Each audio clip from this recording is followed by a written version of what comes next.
think one of the biggest misconceptions about ballet is that it's something antiquated, something of importance only to the people who are specifically interested in the classical arts.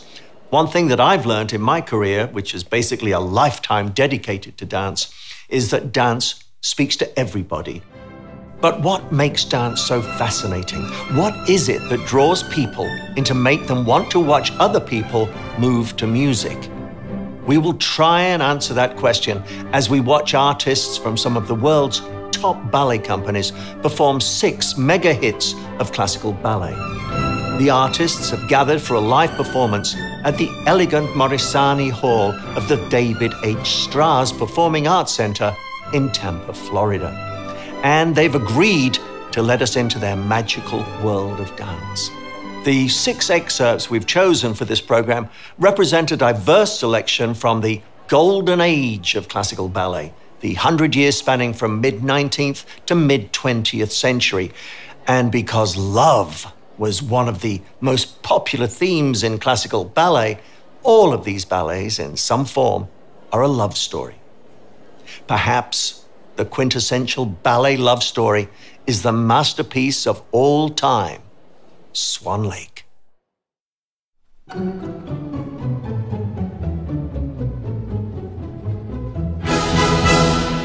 Swan Lake, it's to me one of the first ballets in the classical repertoire because of the purity of the story and the purity of the dancing. The story of Swan Lake's a tricky one to say, but it's, I think, basically about a prince. He's looking for love. I think that's the essence of the story. It's about a man who's looking for love. Le rôle du prince, le personnage, c'est quelqu'un qui il se cherche. Oui. Il se cherche beaucoup.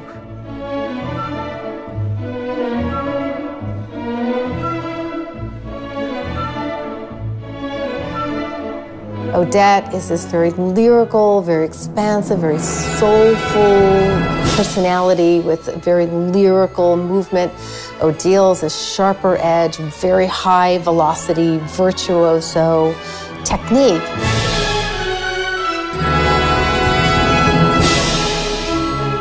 In the White Swan, there is the vulnerability of a young girl, of a woman who very much believes in purity and the purity of love. For Odile, we have the other side of a woman. We have the seductive side, you know, somebody who uses love to achieve what they need and what they want. It's interesting that one of the first dancers performing Odile was Mathilde Kseshinskaya, who used her seductive powers in real life and became the mistress of the Russian Tsar, which is pretty incredible. It's like art imitating life. It's a beautiful role to play. It's a very complicated role. That thing of whether a woman can actually be a creature, you know, how she uses her head, how she grazes against his body.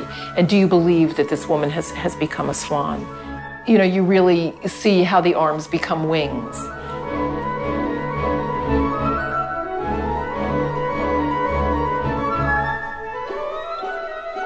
Effectivement, on peut faire de 1000 façons la désigner. Who could have thought that Swan Lake could be performed by an all-male cast? Yet Matthew Bourne did, and it was a huge success. When I first approached Adam Cooper, he was a principal at the Royal Ballet at the time, and I had to go and ask Anthony Dow, who was the then director of the Royal Ballet, a great classical dancer, for permission for Adam to do this contract. I had to go in and have a meeting with him. And he was sort of intrigued in some ways. He didn't really know what it was going to be. He said, so you want Adam to play the swan in Swan Lake? So I said, yes, male swans. So he said, will there still be a prince? I said, yes. He went, oh dear.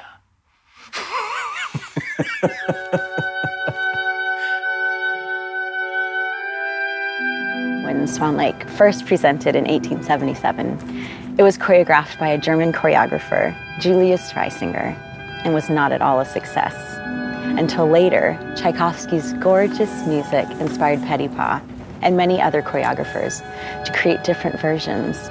It became one of the most popular ballets of all time, especially the White Swan Parada. Just one of the most limpid, gorgeous adagios in all of ballet, and you just sigh with it.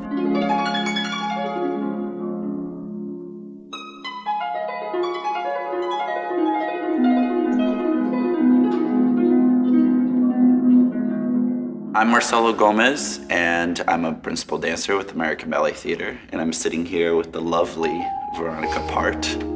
And tonight we will be dancing the White Swan Parada from Swan Lake. We had the greatest experience dancing together this role, and I think from time to time, as much as we danced it, we could find something different between us. He was always very supportive with his energy, with his partnering. He always gives on stage to his partner, gives emotions when I feel when I'm trying to speak with him, not literally, but speak through movement. He is reacting immediately. It's not what you can do in studio when you're rehearsing. It's something alive. When you're going on stage, you don't know what can happen, and Marcelo is a perfect example of a dancer who can react and be alive on stage. Thank you. Are you? Yeah, well, the most incredible thing, as Veronica said, is that when there's that moment in time where we're both on stage and and everything is going so well, and I have my hands on her waist, and she can be as free as that she never imagined that she could be. That's when the spark happens. Yeah, and it's also completely, it feels like I have to trust my partner, and even if a partner is very good, sometimes you feel like, oh, maybe I shouldn't do that, because it's still stage, you don't want to fall, you want to feel your partner. It's all about energy, because we're not allowed to use words when we're on stage. It's only that I try to explain to other partner, I don't know what you're doing behind me, I just have to feel your energy there, that's it. And when you're on stage and you have lights and you have so many people watching, scenery, it's very hard to predict these things. That's why it's so beautiful sometimes. It's special when you can be in that bubble, and I feel like we have achieved that with this particular. Yeah, only him. He's the best. Can I say something? Even we Yes. from the different countries, he's from Brazil, I'm from Russia. Love is everywhere the universal. same. Go home now, Swan Queen. Okay.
15, 14, 13, 12, 11, 10, 9, 8, 7, 6, 5, 4, 3, 2, 1.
Another ballet that almost every single child and adult knows is the Nutcracker.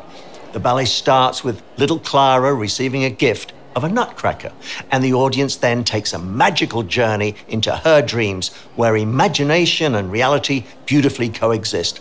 Considered by many to be Peter Tchaikovsky's greatest work, this story and this ballet awakens something magical in all of us.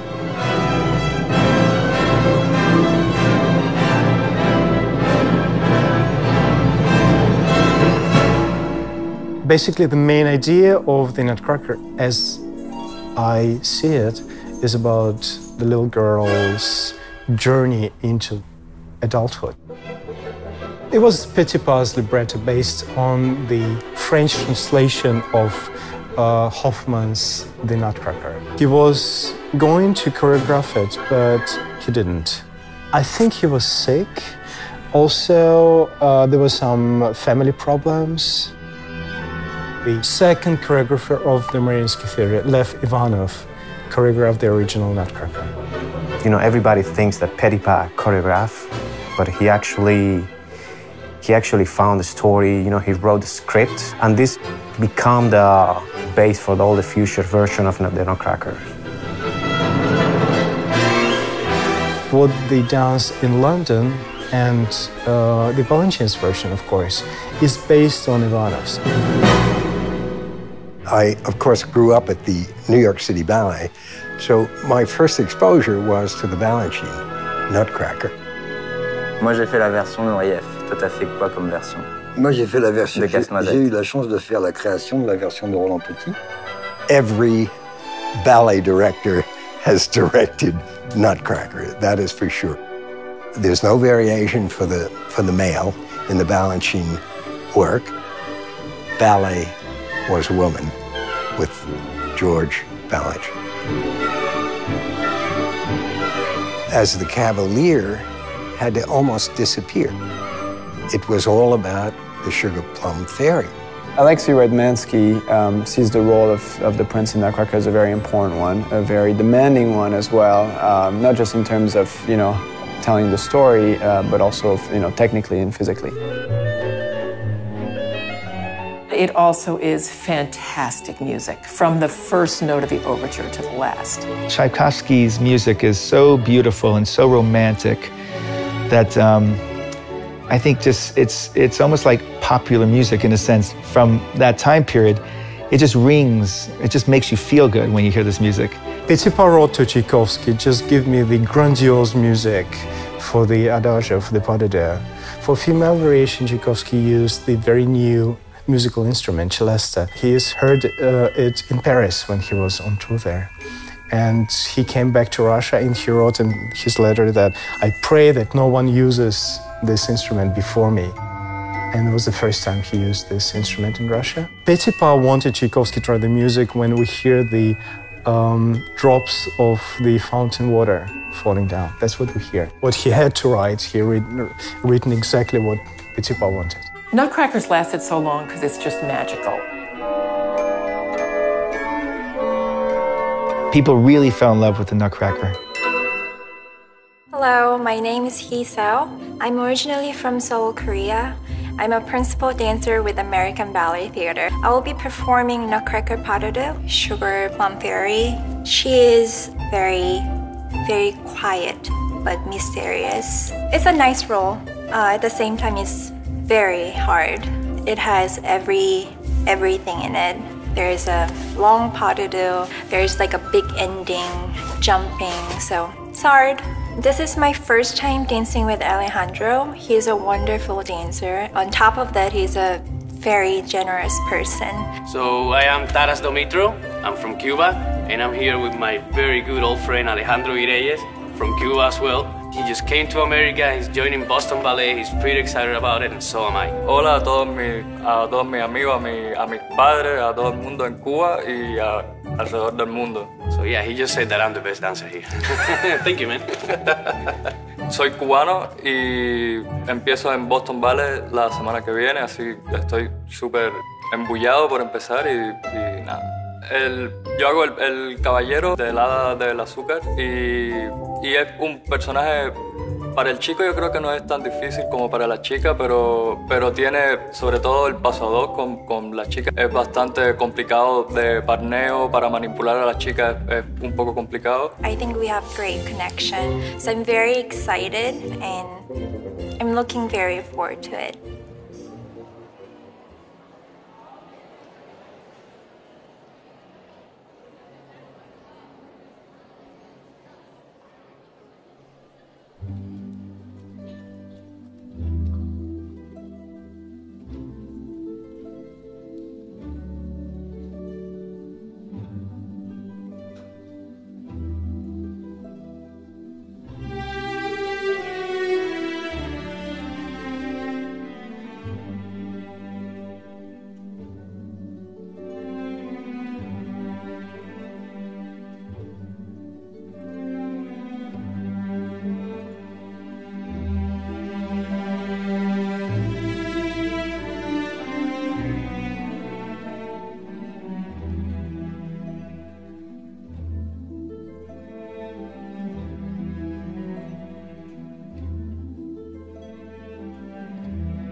What makes ballet so unique is the extraordinary combination of music, of art, human emotion, and of course, physical beauty. And that is certainly what made Flames of Paris stand the test of time, despite the fact that it was originally commissioned by the Soviet government as a piece of propaganda. It's the only ballet in our program that was created in the 20th century, as all the others were done in the 19th century. The Soviets wanted to use the noble images of the French Revolution to celebrate the Bolshevik Revolution in Russia that took place in 1917. And they wanted to use the powerful medium of dance to stir patriotic feelings in the Soviet people. And as a result, today, we have a beautiful ballet that is now a classic and performed all over the world.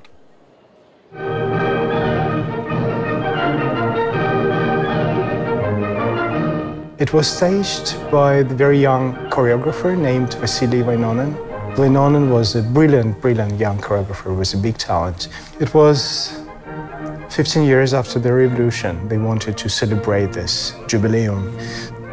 The ideals were strong, heroic people of unhuman strengths. The ballet told the story of the French Revolution, and the entire ballet culminated in the final pas de deux in the fourth act, where we see the victory of the people. The dancers who perform the pas de deux, they are a couple, but we don't see the development of their love at all. I staged this ballet 50 years after it was last performed at the Bolshoi, and then we've changed the libretto. We added the love story because we thought that love is needed. The music for the ballet is usually credited to the Soviet composer Boris Asafiev, but some people find evidence that music for parts of the ballet was composed by somebody else. The music for the female variation in the pas de deux is actually by a choreographer, another choreographer, and a great one of the 19th century, Arthur Saint-Léon, and it was probably discovered by Boris Asafiev, who used it. He didn't mention the name of Saint-Léon, but it is Saint-Léon's music. Arthur Saint-Léon was one of the most influential choreographers of the 19th century. He directed for 10 years both the Mariinsky Ballet and the Paris Opera Ballet, which is hard to believe. With every next generation of big talents, especially with male dancers, I think they added a new steps, new challenging double, triple, quadruple something. Like Ivan Vassiliev, he did the triple assemblées during this, in this production.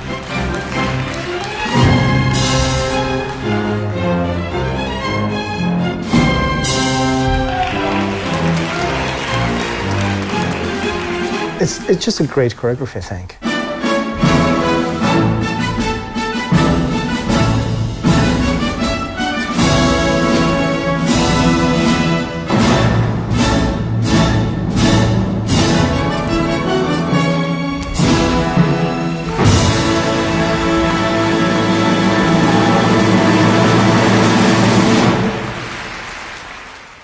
My name is Ashley Bowder. I'm a principal dancer with the New York City Ballet, and tonight I'll be dancing Flames of Paris. My name is Daniel Olbrich. I'm a principal dancer with New York City Ballet. I'll be dancing with Ashley Bowder, and it's nice to dance a role like Flames of Paris with her because we actually don't dance that together at New York City Ballet. So when we have the opportunity to dance with each other and share a different repertoire, it's very exciting because it keeps you literally on your toes. Partnering with Daniel is always, sort of a challenging experience, not in a bad way, but challenging because he's so good.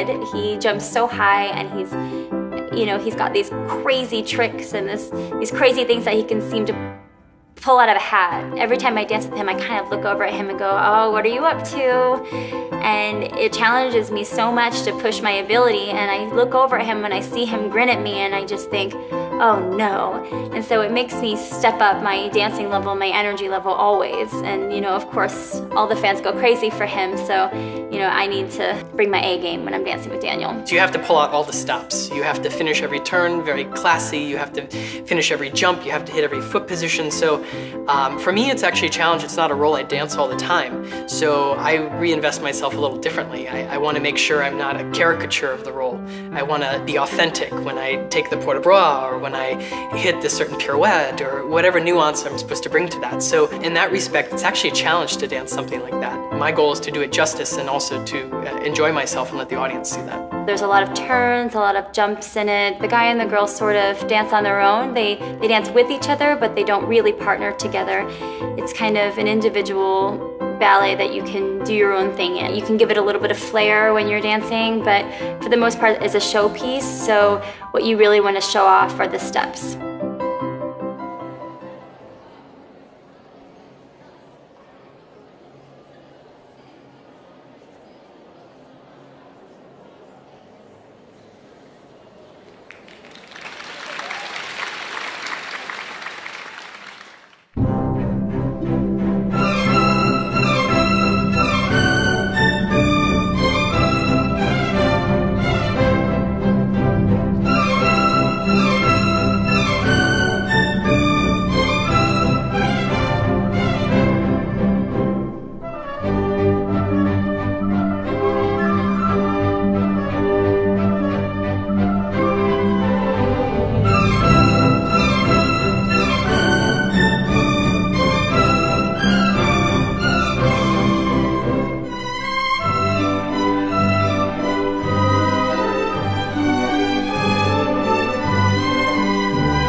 You know, we're living in a time at the moment where the arts are being cut out of every school's curriculum.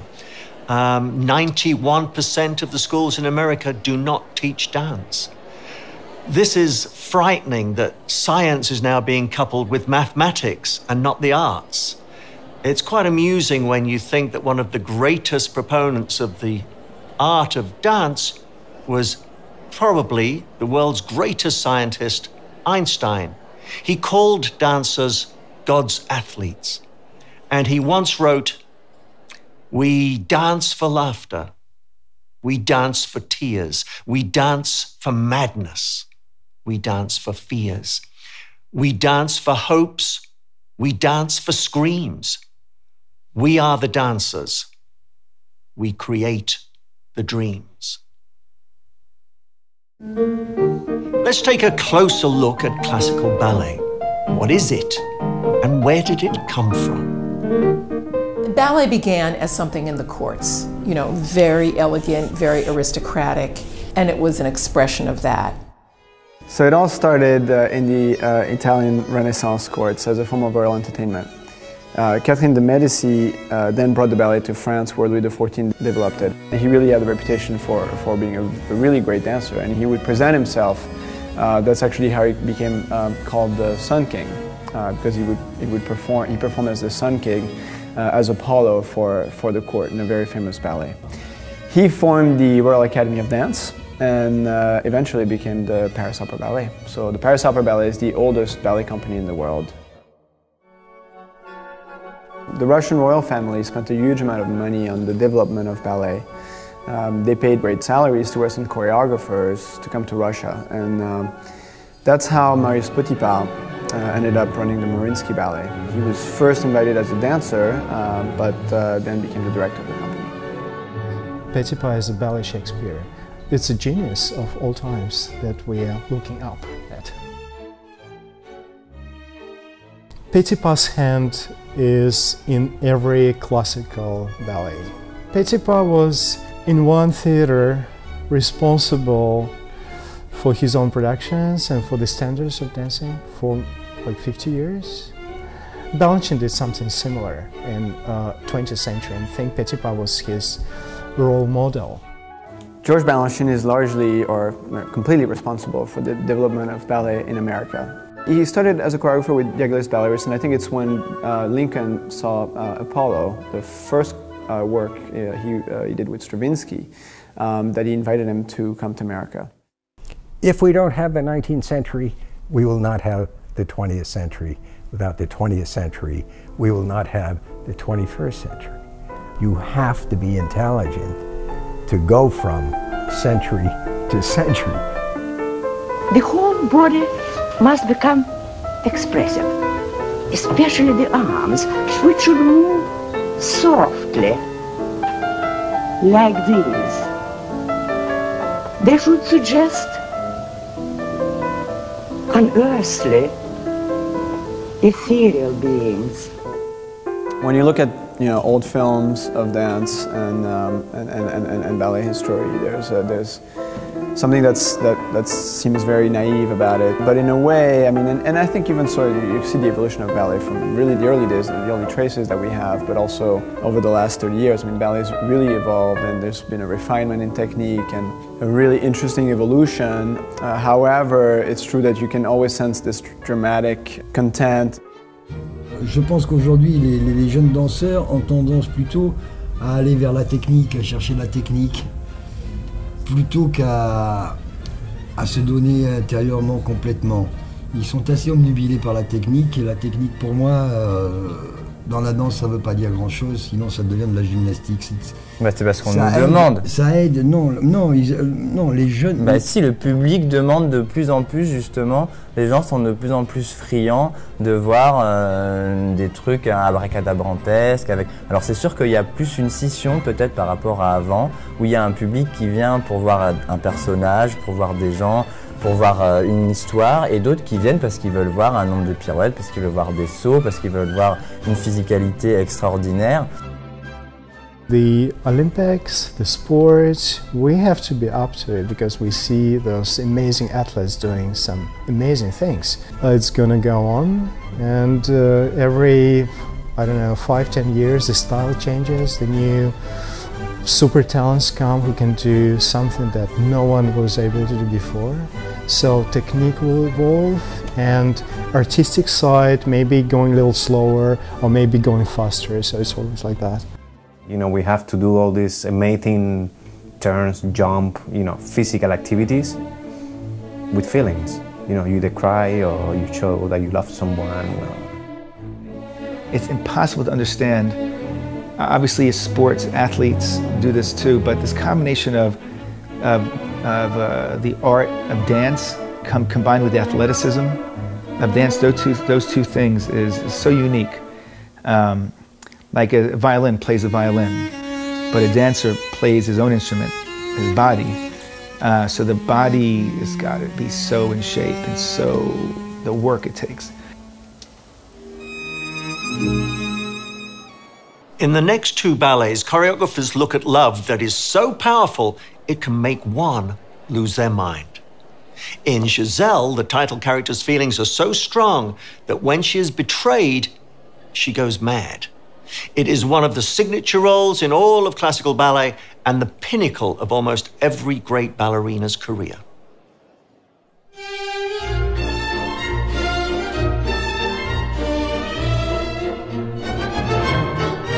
The first performer of Giselle was Carlotta Grisi, who was married to Jules Perrault, who was the choreographer of the second act.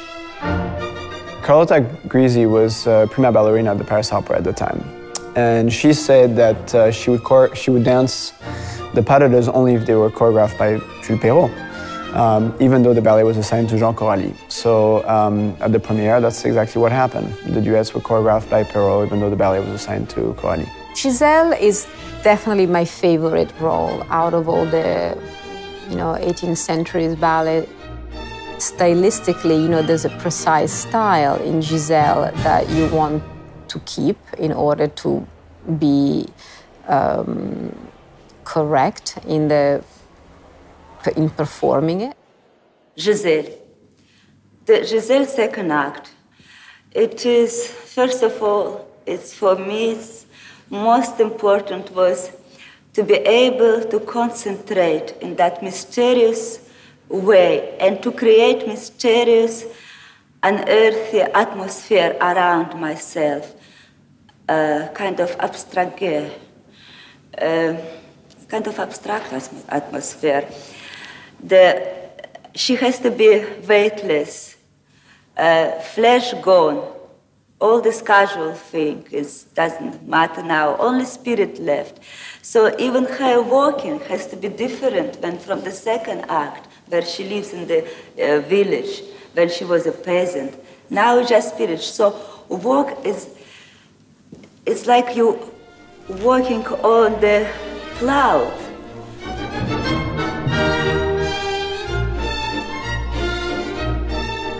If the lady is going to do Giselle, she has to have demeanor, she has to have dramatic intent beyond the steps. In terms of a Giselle, there needs to be that kind of delicacy and vulnerability. For Albrecht, you have to have a strong technique, obviously. You have to be a magnificent partner. Love the partnering. That was my favorite thing, working with somebody, relating to somebody, discovering the role and putting the acting into it. I think a partnership is very much like a partnership in life. There are some things that you can explain and certain things you cannot explain.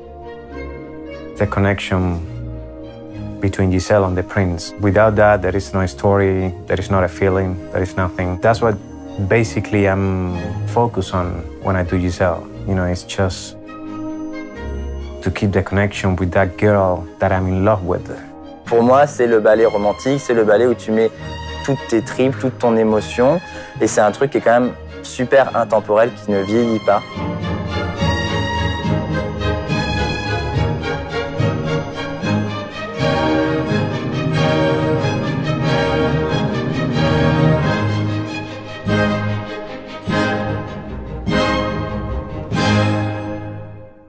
My name is Greta Hodgkinson, and I'm a principal dancer with the National Ballet of Canada. And I will be dancing the role of Giselle. Truly my favorite role in the classical repertoire. It's extremely challenging, but it also has such a spiritual element that really makes it one of the best roles to dance. Right away, once you hear the music and you feel like, you know, what comes through me is just remorse, just this kind of, you feel so bad for what's happened, and when you dance it comes forward. It's truly a dream to perform. Well, Mirta is a very powerful role, the queen of the willies.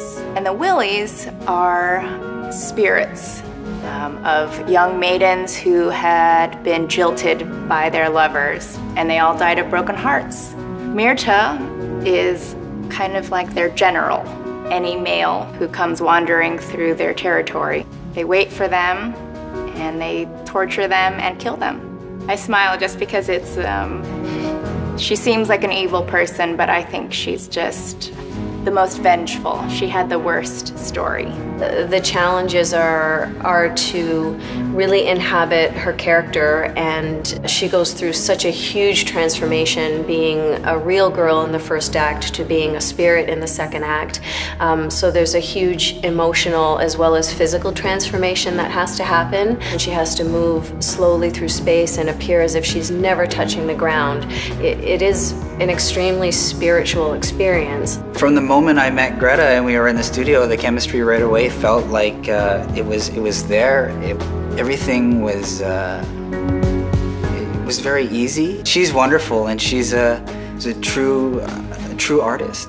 You know, just happy and lucky to be performing with her. When I'm in it and when I'm going through the motions, I completely lose myself in it and really are transported. And that's the special feeling that we all strive for as dancers, and those special moments on stage, and it's what makes it all worth it.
My name is Matthew Rushing. I am the rehearsal director as well as guest artist for the LABYRINTH American Dance Theater. My name is Tyler Peck, a principal dancer with the New York City Ballet. My name is Samantha Figgins, and I'm a dancer with Complexions Contemporary Ballet. And me, Marquis Scott. I just thought that this project was really important to be a part of because it's not every day that you get asked to be in a dance film with artists like the ones that are in this project. In The Enemy Within, I play Insecurity. My solo is about having the ability to overcome like the beauty insecurity. Fighting insecurity of facing love. Tyler Peck is kind of like my love interest. And he kind of is, pouring out his heart to me, and I'm trying to find the courage to be good enough to be with him. Like, it just shows me struggling with that, dealing with his insecurities of not being able to get the job or doesn't think he's good enough to get the job.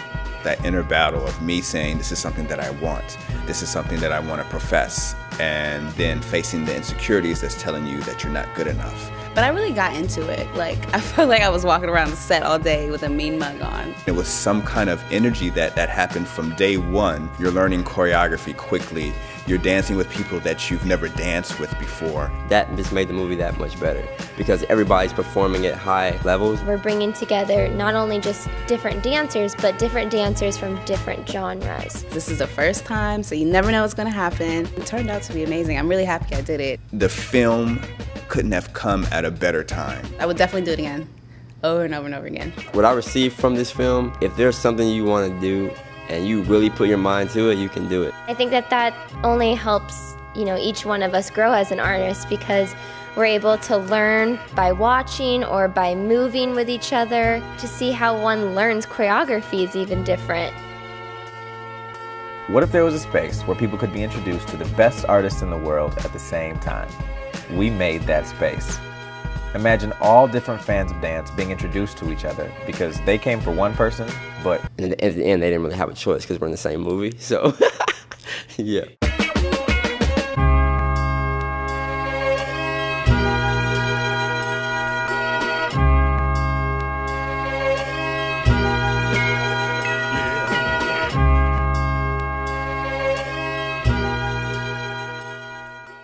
In total contrast to the deep, profound drama of the story of Giselle, Don Quixote, or Don Q as is known in the classical world, is light-hearted. It tells the story of a noble knight, Don Quixote, who was so in love with his idea of a perfect woman that he lost his mind and would fight windmills thinking they were evil monsters. Women can do that to you, you know.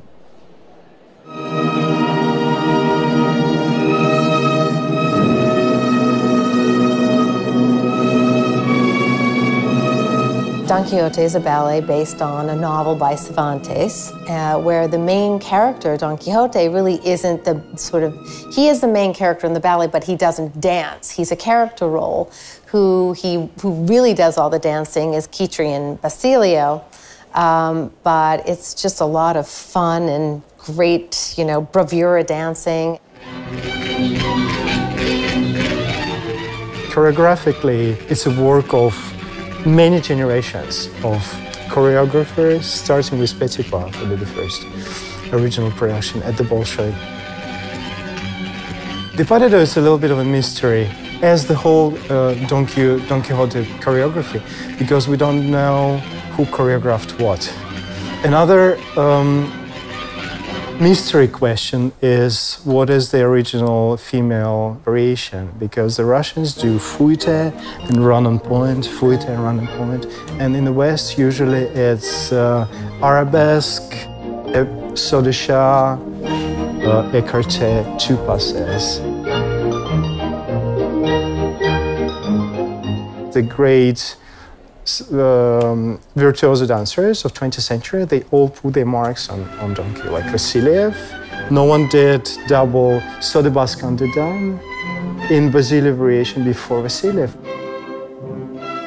Kulebolka and Baryshnikov, of course, Nureyev, Plisetskaya.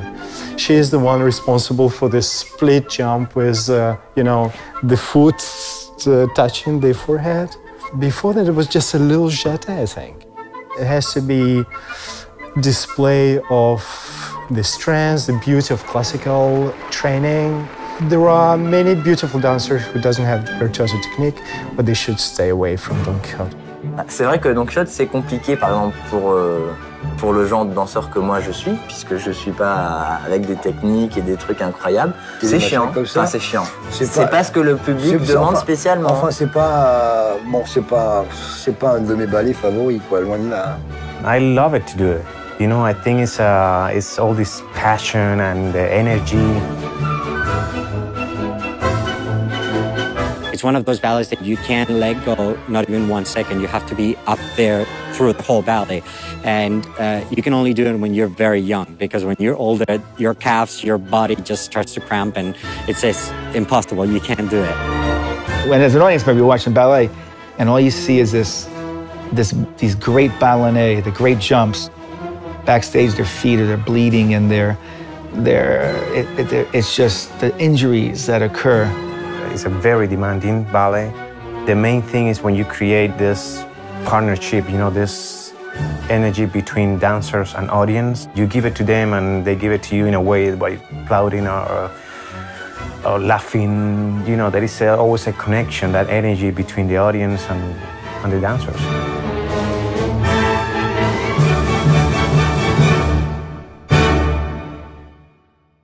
My name is Skylar Brandt. I'm a member of American Ballet Theater, and I will be doing a bridesmaid variation from Don Quixote tonight. Hello, my name is Maria Kocherkova, and I'm a principal dancer with San Francisco Ballet.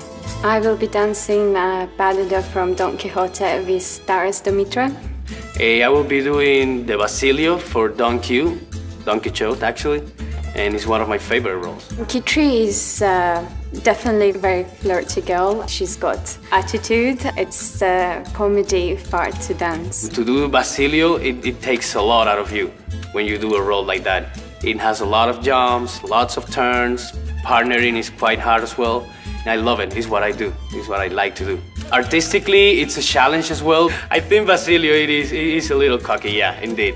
And I think I identify myself with Basilio a lot.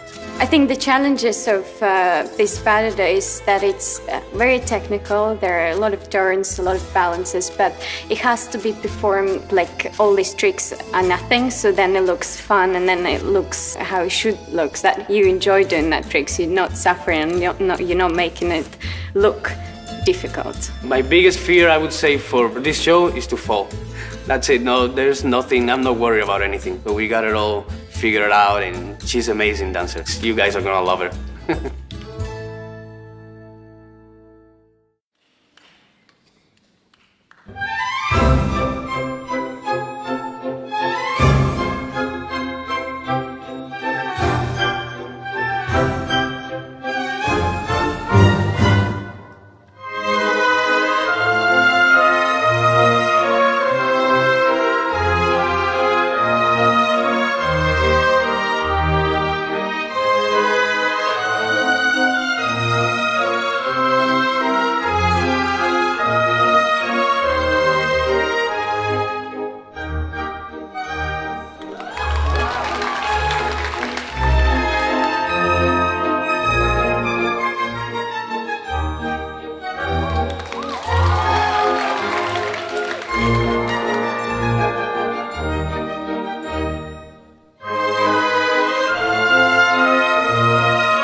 You know, people keep asking me all the time what I think the future of ballet is.